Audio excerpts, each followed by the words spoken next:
Hey guys, welcome back to my YouTube channel. It is Shantia here. So today we are going to be doing a review for Married at First Sight, episode 11. So let's just say it really quick. You just never know what's going to happen with any of the couples. It's just been hot and cold, up and down. Every episode I'm tuning in and there's just a turn of events. So you just never know what to expect with any of the couples. Okay, so got my notes. Let's go ahead and jump right in. And because out of all the couples, their energy has kind of been like this, we're gonna go ahead and start with Brett and Ryan. So right off the bat, Brett said, well, her dog passed away, so that's really tough. But Brett did say that she was ready for the physical intimacy to happen and that Ryan has not been taking enough initiative. This seems actually to be like a theme. I think Belle was also saying that Johnny wasn't taking the initiative to, get that going. Ryan has proven to not be the best communicator when it comes to his feelings. Brett, I think, she's kind of struggling to know. The thing is, I think by the end of the day, all you want to do is you want to make sure that you are on the same page with your partner. So let them know. I don't know, does he know? If he knows that you want that physical intimacy to be initiated, then that's the green light for him, and he just has to decide when he's ready for that to happen. Ryan is proving to really have a wall up, and so it's just kind of making me question, like, what's holding him back? Because Brett is saying yes. Ryan does not want to initiate that level of intimacy with Brett because he doesn't want to mislead her. He wants to make sure that his romantic feelings towards her are genuine before he approaches her in that way, which I respect. He's a stand-up guy. He's very honest, and I really get sincere. He's very honest, genuine, and a sincere person. He even told Ryan that she's a very genuine person, and he likes that about her. However, I think when it comes to Brett, Ryan is kind of needing a little bit more fire because Brett has consistently proven to she kind of loses, the attraction is sort of lost in her previous relationships. It's lost, right? And she's like, oh, there's something wrong with me. I think it's just an energy thing. That's probably why Married at First Sight is not the best solution to finding your forever partner, because you want to naturally create that chemistry with someone. And it's not, her issue wasn't finding people who wanted commitment. Even though she said that that's what it was. I think her issue actually is, it's personal. Pretty much every person on this show has a personal issue of their own that explains why they've been single or why they haven't found that partner yet. With Brett, I feel like she's just not really emanating. She's not really inspiring Ryan to feel that attraction. Yes, he has a wall up, but he's still open to the idea. And I think with Brett, whether she's aware of it or not, I think she also has a wall up. She can say she wants all of those things, but I think energetically, what attracts a man like a bee to nectar is he's looking for that liveliness. That liveliness, that attractive beautiful qualities that he saw in you when he first met you. It's not the physical, I know sometimes women get so held up on what they look like on the outside and letting that define whether their person is attracted to them or not. But I see plenty of women who put in some effort, not a ton, but their partner's super attracted to them because of their personality and to their energy. Like, their energy's youthful, it's vibrant. So you want to light up. So figure out, my advice to her would be to figure out what lights you up. What makes you feel vibrant? What makes you feel excited? Because when you bring in that serious energy, I feel like men tend to be more repelled by that. It's almost like you're giving off like a repellent, like a masculine repellent energy. You want to you want them to come towards you. So you have to kind of embrace that womanness, that vibrant energy. However, Ryan is internalizing a lot of things. He is definitely in his head. And he said when he saw all the couples admit that they were, they had these love feelings. And when he saw the wedding video, he got frustrated with himself again. So he's just too hard on himself. Let it go. Just pay attention to your partner. That's going to be the theme of this review. Pay attention to your partner. Pay attention to what turns them on, or ask them, and then try things out. Pay attention to what about this person you feel really attractive. Maybe you can tell them, I don't know, flirt with them. And I would tell Brett, flirt with him. Like, girl, do everything and then some, okay? Throw it at him. Because eventually he's just gonna be like, oh, he's gonna like, his primal instincts are just gonna get turned on, and he's just gonna be like, oh my gosh, I'm so attracted to you. It's not a type thing. It's not a type thing for anyone. I know some people can get fixed on the type, but by the end of the day, we want to be with people who make us feel good. And so they're giving me friendship vibes. I'm hoping that they can kindle something, but that depends on how creative both of them are willing to be with the romance. Get creative. Do some things. You know, the experts are having them go to tantric experts, have a romantic dinner in a theater. Like, that's cute. But like, y'all need to amp it up in the romance section and make your effort. With Brett, it's an energy thing. With Ryan, he can initiate, he can do some things that are romantic. Like, I thought that the scavenger hunt that he did with Brett was really cute, you know, very thoughtful. He's not the best when it comes to verbal communication, but he can maybe write it. Yeah, he can write it down, write his feelings down. But yeah, communication is very important. Communication isn't what creates, to me, it's not what creates the attraction or the romance. It's what creates like a genuine connection, is if we're able to kind of be on the same page with one another. But ultimately, it's like, how are you feeling around someone? That's the connection you're really looking for. Communication, as we've seen, a lot of these couples have communicated a lot and have just kind of missed each other. So communication to me doesn't create the connection. It's how you feel.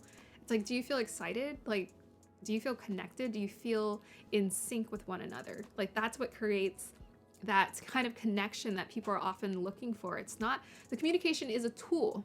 It's a tool to use to create the connection, but it doesn't create the connection itself. You do.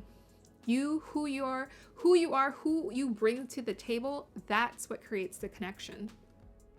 The willingness to want to connect. Get out of your head and see this person, see this human being in front of you, enjoy them. Let's go ahead and move on to Johnny and Belle. Communication is their issue, and it's compassionate communication. One thing we have to remind ourselves is our partner in our marriage, our partner in our relationship, this is our forever person. So we have to treat them with the utmost respect. We have to communicate to them with the utmost respect. So kind of like how you would respectfully communicate to an elder or a mother or father, like this is your second in command. You have to, that is the number one person you should have the best communication with, the utmost respect in communication with. And Johnny and Belle, I think, just don't have that. I just don't think they quite have that respect for one another. They criticize each other left and right. Like, you know, some people are more on Johnny's side, some people are on Belle's side. They both are super critical of one another. Super critical, excessively critical on themselves. And to me, it almost feels like high school with them. Like the energy, the temperament, the emotions, the up and down, it's just so much. It's too much. Compassionate communication and patience. And pay attention to each other. Pay attention to what one another's love language is. Johnny mentioned in Unfiltered that Belle does all these things, right? She's saying she's, you know, cooking gourmet dinners, and she's baking, and she's putting forth all this effort. And it's not getting her the whatever. He's not reciprocating. You really need to watch for that, because just because you do something doesn't mean someone's going to reciprocate it. That's not their love language. Pay attention. So both of them are so smart, right? I really get the vibe that they have high IQs, but when it comes to emotional awareness, I feel like the IQ, I feel like the level of intelligence just kind of like drops almost down to high school. So that's probably why the two of them haven't been able to find their forever person. That commitment is because so picky, so particular, lack of self-control. So compassionate communication and patience with one another, willingness to be respectful, all those things. Everything else is just details. Spontaneity with their intimacy, all of that stuff is just details. And it's too much details, too much pressure. Just enjoy each other, pay attention to one another. That's it. Okay, so moving on to Rachel and Jose. So I'm gonna say it again. I think Jose is a lucky guy, because for Rachel to, like, she's very forgiving. And like I said in my previous video, I think she's had practice at that, because she said before that she's put in more effort than the other person. And here's Jose. He takes a lot of action. He takes a lot of initiative. But when it comes to the emotional self-control, it's just lacking. So she's weighing the pros and cons. She's thinking, okay, he's doing a lot. He's showing me a lot.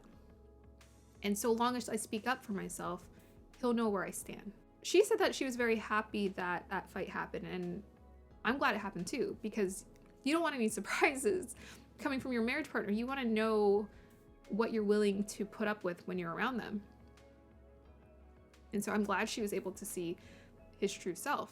But it's clear he has a lot of maturing to do, because he was almost acting like a child. He was making a lot of excuses, lack of eye contact. Oh, let me rewind really quick. So with Belle and Johnny, Belle essentially blasted Johnny at that table. That's why I was putting an emphasis on compassionate communication, because it shouldn't be a surprise to that person what you're going to say about them. They should already know before anyone else. So don't treat your husband like a child who you're telling off to your friends. That's your equal. And that's the equal who you give the utmost respect in your relationship amongst everyone else. That's your second in command. Okay, so back to Rachel and Jose. So Jose was cussing a lot.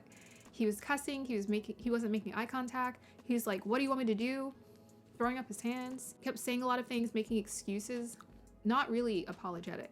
No, he wasn't. He wasn't really apologetic, and he has so much maturing to do. Whether Rachel has the patience to wait, that's kind of up to her. The temperament is not great. The self-control is not there. I think this is a parent thing, because I always feel like the parent is supposed to be the one who teaches their kids to be compassionate and to be kind and considerate. So somewhere along the way, he wasn't told. I know I'm throwing things out there, but I think it's a possibility that his parents just felt guilty about the divorce. And so they're like, okay, this is our one, I don't know, he might not be the one child. He might be the only child, but they're like, this is our child. We want to make sure he feels loved and appreciated and supported in life. And so they kind of allowed him to get away with a lot of things. But on top of that, he's obviously insecure, right? He throws out all of his success, drives a huge truck to sort of compensate for the lack of big personality, all of these things. So you got to pay attention to signs. Rachel was obviously on the verge of tears at that table. I felt so bad for her. She has my heart. I really do feel for you, Rachel, but that's why it's ultimately up to her. I think it's really hard. This is why women are so strong, because they emotionally have the strength of a bull. They are so strong. I feel like if the tables were turned, a man would have no patience. He would be like, I'm out. But women, okay, I'll give you a second chance. Doesn't really deserve it. Jose doesn't really deserve a second chance, but if she's going to give it to him, then that's up to her. And, you know, I really wish the best for both of them. I'm glad she admitted that she was trying to fit into his mold. And so that makes me want to rewind and be like, okay, so what was all this perfect presentation? But again, maybe she needed that fight to wake her up, to stand up for herself, to know that her concerns, her voice was just as important in the marriage as his plans and his ideas. Very important to voice that to someone, because you don't want to build up resentment. You know, we don't want resentment between us, because it turns into bitterness, and your kids can feel like, if you have kids, your kids can feel that. They can feel the resentment in the marriage, the disharmony in the marriage, and we don't want to do that. Not to our kids. Yeah, fights are important. Fights are good. Conflict is good because on the other side is the light, right? On the other side is the truth. On the other side is we get to resolve something. It's an opportunity to resolve a conflict, something that wasn't working before. So if a fight happens, don't be afraid, right? Let's fight fair. Fight fair, fight compassionately, fight with love, and we are going to be fine. Rachel is still cautious, but I was surprised that she said that she felt the love again. And I'm just like, what is this love? What is this love? Love to me is a choice, and it does take time to build. But I think she's just saying she has an open heart. However, don't ever be afraid to protect your heart. Now, I know some people, they're like, well, I just want to be open and loving and kind. I think that's a beautiful quality to have, but there's a reason why we get angry. Those feelings don't come from nowhere. That means there's some part of you, your boundaries are needing to be respected. So make sure you respect that and you allow yourself to believe I decide what is okay to come into my life and what is not okay. And so I'm just hoping that Rachel moves forward knowing that. She did say, okay, I'm waiting for him to sweep me off my feet. So she is essentially saying that she is cautious now. And as far as I'm concerned, he should grovel. If it were me, I'd be like, you have to date me, and I'm gonna date other people because I'm gonna see my options and I'm gonna enjoy my options because I'm the prize. And I know men get caught up in like, what, why? It's because chaser, receiver, chaser, receiver. That's it. That's why we're the prize. That's it. It's just like a natural part of biology. That's it. We're both important people in life. Yes. Okay. Moving on to, let's go ahead and review Mira and Gil. So I'm really surprised about the love thing. Again, I'm surprised that the love came out in this episode, but it did. So what I really like about Mira and Gil is I'm going to say Gil to me is a true alpha, right? If you notice with couples, he always initiates a conversation. He always asks the hard questions. And that makes a really good partner to be with because first of all, he's honest, he's upfront, and he communicates with compassion. And even when he's calling Mira out, he calls her a princess and a little brat. So he's essentially saying, I don't like that you complain all the time, but he's also saying, but I care about you. I care about your heart. So I'm not just going to talk to you any kind of way. I'm going to be upfront with you, but I'm not going to talk to you any kind of way. He to me is a natural alpha, or an alpha. It's a skill. Becoming an alpha is a skill. It's something you learn how to do as a man, probably obviously watching other men. And then to me, I said that, and I should take it back, that in a way, Jose still is a protector provider. He knows how to do those things. But Gil, to me, like what he's showing us, what he's exemplifying is a true protector provider. It's not about how much money you have. Ultimately, it's how you take on your role and lead your family. Like, are you supportive of your partner? Like, do you see his body language? He always seems like he's always considering, what makes Mira comfortable. He communicates with compassion. He's patient with her. That is amazing. So in Unfiltered, Jamie Otis made a comment about Gil calling out Mira and, at one of the romantic settings. And Mira said she complains about everything, but not about her husband, not about Gil. And I was surprised. Like, she's like, he's more than what I was expecting. She said that at the table, more than what I was expecting. She's choosing to love her husband. I love that. I love that she's opening up and she has embraced his patience. But I'm going to say this, men don't like it when you complain. And so what Gil is essentially doing is he is telling Mira when he's calling her out, I don't really like it. I don't really like it, but I have the self-control and maturity. Like he said, I wouldn't have put up with it if I was young, but I'm older now. And so I have the maturity to know, like, what are my marriage goals? What's the priority? And the priority is being with someone who has a desire to build a future together. And him and Mirla seem to so far be on the same page with that, which I think is great. They're actually, to me, looking like the exemplary couple, which I'm just like, the tables have turned.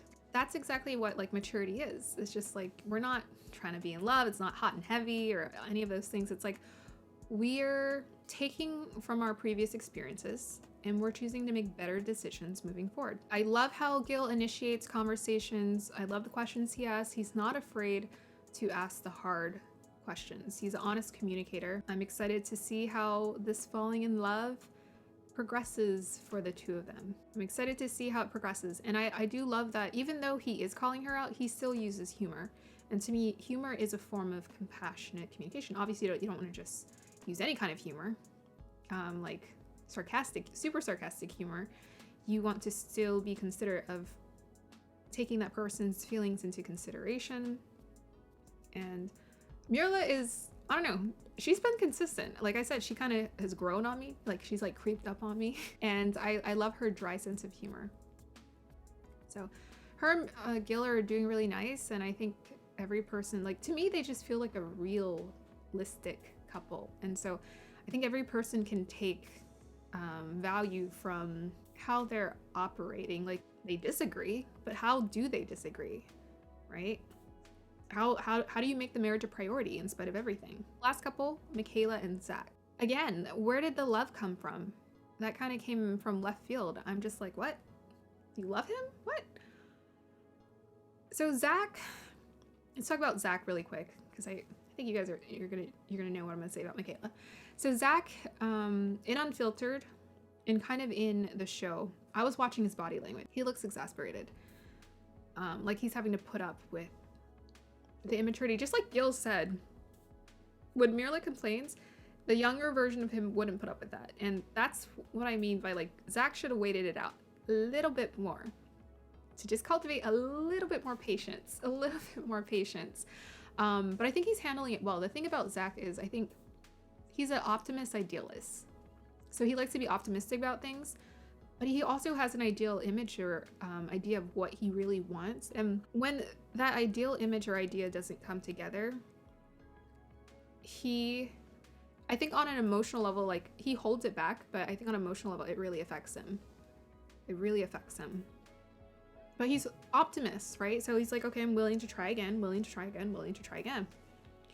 At the same time, he can see that he's not quite interested in Michaela as a wife. He doesn't mind trying to court her, but he's just like, this girl and her temperament, she's hot and cold. He said he didn't surprise him when she refused to continue with the dance lessons for the salsa because she's hot and cold all the time, and it's really confusing. So honestly, if a partner was hot and cold, there would need not be a relationship because, you know, I'm looking for consistency. Like even someone like Mirla who complains all the time is way better, way better in that kind of scenario. He's looking for that stability and Michaela just doesn't have it. That's why he's not interested because he's looking for home. I think that's what men look for with women is that home kind of feeling. In order for them to feel home, they need to feel stable in the fact that you have the maturity. Like the thing is, you haven't been through anything yet, right? And the fact that you're already being kind of unstable, it's like, we haven't even gone through anything yet. What is it going to be like when we go through things? So he's just kind of there. He's participating. But his idea of what he thought the marriage was going to be, he's disappointed. So with Michaela, she wants things on her terms. Pouting like a little child. She's pouting like a little child. She wants things on her terms. She thinks she's an adult, but she's obviously acting like, I don't know, somewhere in the immature lane. Somewhere over there. She be looking cute every episode, every clip. Her outfit, her hair look cute, but she ain't acting cute. So yeah, very immature behavior coming from Michaela. Lack of stability, lack of self-control. Her and Zach kind of touched on it, that she has this way of self-sabotaging. And I think Zach is essentially starting to feel like he has to babysit. And he's not crazy about that. The vibe that I got from her as they were heading to their salsa lesson was that she was trying to punish him, because he was like, oh yeah, are you gonna dance with me? And she's like, why do you keep saying we? Right? She like jokes like it's funny and everything, but is not funny, it's not cute. And after a while, a guy would be turned off real quick. Okay. She's a very attractive, she has the vibrant energy. But vibrant energy without self-control is just like, it's not, you can't, there's nothing there to stabilize the marriage. You need both. You need to bring that passion, that vibrant energy, and you need to bring the stability. You need both. If you don't have both of those things, it can't stay. It can't become what you want it to be. Both of them, I think, are making the effort, but I think Zach essentially feels like he's babysitting. Michaela doesn't have the emotional awareness to understand exactly what she's doing. She doesn't even see it. She doesn't even have a clue. She laughs at like, ooh, haha, self-sabotage. I'm like, self-sabotage. That's kind of a big deal. To me, if I saw a person and I saw that they were really apologetic, like, I don't know if maybe they've had the conversations behind scenes. I kind of get the vibe they haven't, right? Because every time Zach is on Unfiltered, he's like, no, we didn't really, after the salsa dance, she said that the next day they had a conversation, but he said after the salsa dance, they didn't really have a conversation. You know, she didn't want to talk about it. I don't want to talk about it. That's like the worst thing you could, that's the like the worst kind of communication you could ever have in a marriage. I don't want to talk about it. Maybe I don't want to talk about it right now. Let's talk about this later. You don't want to run away from your problems. You don't want to run away from conflict. You want to be like Rachel. Okay, let's have this very like Rachel really had to face up with having that difficult conversation because Jose really hurt her. He really hurt her. The maturity is just not there. I say Zach in 3 years, he's gonna be like Gil. He actually embodies those alpha abilities. But Michaela, when someone starts punishing you, you know, for tit for tat, they're like, well, until you desire me and I'm wanted and I feel wanted in the relationship, I'm gonna punish you subtly. My thing to Michaela would be, why didn't you ask him? Why not ask him? What would make me attractive in your eyes? What would be your ideal situation? What would work really good for you? I think Michaela is just really attracted to Zach. I think he is an attractive guy and he has all of these things going for her, and she kind of has hearts in her eyes when she looks at him. But I don't think she's really paying attention to who he is. The fact that he is turned off by certain things. Instead, she's just like, well, if it's not on my terms, I don't want to be a part of the relationship. No. Like, have the difficult conversation. Awareness is just not there. You know, I hope the most for them moving forward. I get the feeling that Zach, Johnny, both of them are kind of exasperated in their partnerships. And so I don't know if they're going to last. But what I love about this show is it teaches you so much about what works in relationships and what doesn't. How do we communicate better? And ultimately, pay attention to your partner. That's what you want to do. You want to pay attention. Who is this person? How do they receive love? What upsets them? Pay attention. Like, really care about your partner, because you can get in your head and you can try to calculate left and right, but pay attention to how you feel around them too. If you feel like this person is hot and cold and they're being very inconsistent, that might not be the best long-term partner for you. If you feel like this person makes you want to retreat and hold back who you are, pay attention to that. Because I've been around that. I've been around when I'm around someone and I'm like, okay, they're saying so many great things, but I would just catch like little subtle things and I would be like, is it me? Am I crazy? Because am I crazy? Can someone tell me, am I crazy? Am I like hearing things or seeing things? And then I just realized like, no, this person is like subtly trying to punish me, or like they're just trying to get back at me. And that's not okay with me. I'm not okay with that. I don't need that in my life. It's time to just end it. But if you have the willingness to give it a try and commit, go ahead. Married at First Sight is not easy, so I really do give it up to the couples for trying. Anyways, thank you guys for listening to my review. This is actually the second time I shot this because my first review was kind of like all over the place. So thank you for watching. If you guys are interested in more content from me, then go ahead and like, subscribe, or hit the bell notification. This channel is dedicated to helping women live in a way that feels the most natural to them. Go ahead and tune in for my next review for Married at First Sight. Thank you for watching. Bye.